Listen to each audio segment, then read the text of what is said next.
Today we're going to be looking at this, which is one of those retro handheld consoles that you can pick up on Amazon or eBay for around £15 to £20 or dollars. Let's jump in and take a look.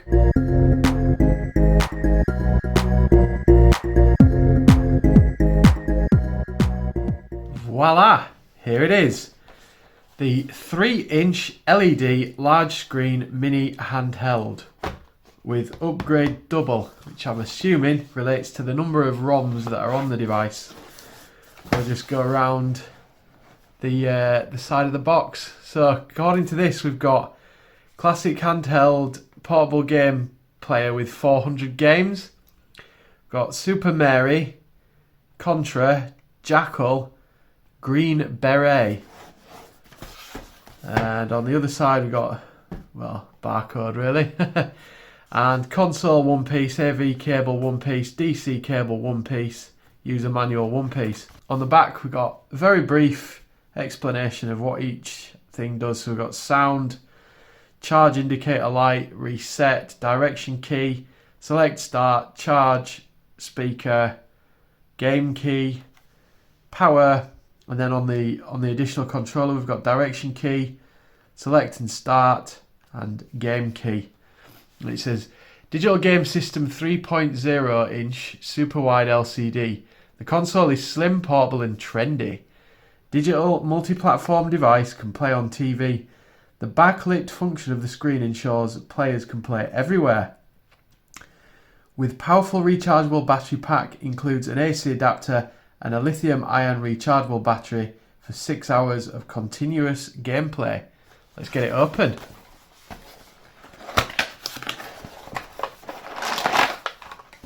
Whoa, look at the colours. Fantastic. Very nice. So we've got a couple of bits here. So we've got the USB charging cable, which is just as you'd expect. Got the additional controller here, and again it's USB. Very light, I'd just like to add there. Doesn't feel particularly great quality, but what do I expect for the price? We've got the console itself, so it looks like it didn't actually come with the promised AV cable. Just an additional update, I did find these in the box. What I stupidly did was pulled out the tray and didn't realise that underneath the tray there were these items.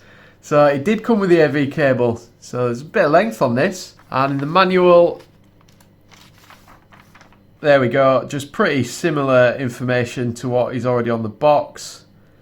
But it does tell you, it does explain how you connect up the video. A couple of warnings on the back as well. Just walk you through the device pretty much as the box said. So we've got a nice D-pad here, got a reset button there, I believe that was. Got X, Y, A, B, 4 buttons there. We've got a speaker down here. We've got select and start. There is embossed text, but you can hardly see it because of the textured image on the front of the device, which I do quite like actually. Looks pretty snazzy. Around the side, we've got, on the top, we've got power. We've got the USB charging port, which is also for your second controller. And then we've got AV out, which don't have the cable for. On the side down here, we've got volume, which is just a dial so that you can turn it up or turn it down. And then you've got the battery compartment on the back. So I had a feeling it'd have one of these batteries in, because I always do with these BL5C jobbies. So we've got, doesn't give you much details, just tells you it's 3.7 volts. And yeah, not going to hold much charge because they never do these things. They're just kind of thrown in cheap tech. That's rechargeable. Can't get it back in now. Oops. There we go. Well, not much else to look at, so let's fire it up. There we go. So we can choose Chinese or English. So I will choose English. There we go. Don't know whether or not you can read that, but straight away we can see we've got Super Mario there at the top. So what this is, and what most of these things are, is a NES on a chip with some ROMs stored on there. Whether or not you can change the ROMs on there, I'm not sure. When you connect these devices to a PC over USB, they don't tend to do anything. There's a lot of games on here. Just pause the video if you want to see these in any great detail. But I'm just going to flick through. So a lot of them are hacks where it's a different game. They've just adjusted some of the sprites and things. There we go, right up to 400. So we'll have a look at number 1, which is Super Mario. So I'm just going to turn the volume down for this because Nintendo are very sensitive when you have their music playing from their games. I've just realised I pressed the wrong button, then I pressed A, but I think you actually press start. There we go. So we've got a nice NES version of Super Mario Brothers. So it won't let me do 2-player because I haven't got the second controller plugged in, I'm assuming. But I'll try single player. So you've got your 2 buttons there, short jump, long jump, or high jump rather, not long. But yeah, it is Super Mario. There's not really much else for me to say about it. It's just what you'd expect. Obviously not advertised on the packaging that it includes Super Mario, as I don't really think this is a legit licensed Nintendo product. But not to worry. There we go.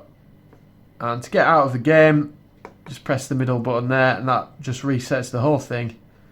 So I'll just go back through to the menu. So I'll select English. We'll try Contra. Whoa, so it's now gone on to a 12-in-1 menu. So you've actually got more than 400 games, which is impressive. And yeah, we've just got Contra here. Probably the legit original ROM. Stage 1 in the jungle. Yeah, this is Contra, alright. Let's try something else. We'll try a game that is completely nothing we've heard of. So I'll just scroll through and find something that I don't believe is a legitimate game. I'll try Clue Land. Some of you will probably know what this is and will probably correct me in the comments, but I've never heard of it. And it doesn't look right. Look at the speed the time's going down. Bizarre. Anyway, look at something else. So I've just scrolled through and I've managed to find Bomberman within the menus, and you will notice as well 359 is Clue Land again. Just confirming that there are repeats. Oh, fantastic. The classic Bomberman. I'm assuming you can play multiplayer if you plug in the other controller, but as I'm filming this on my own, I'm going to struggle to achieve that. So there we have it. Not bad for the money. You get some interesting games on there. If you're just wanting something where you can just pick it up and just have a quick go on an old NES game, then this is really good value for money. I did like the fact that it comes with a second controller and that you can plug it into a television. Although I've only briefly touched on what the device is capable of, I'm going to have quite a lot of fun with this. I like the form factor, it just reminds me of a Game Boy. I like the nice vibrant screen, there we go. And I also quite like the funky design. If you want to take a look at it in more detail, down below in the description there will be a link to be able to purchase this item. And if you do purchase it using the link, it does help support my channel, so thank you in advance. That's it for this video. I will see you in the next one. Thank you for watching.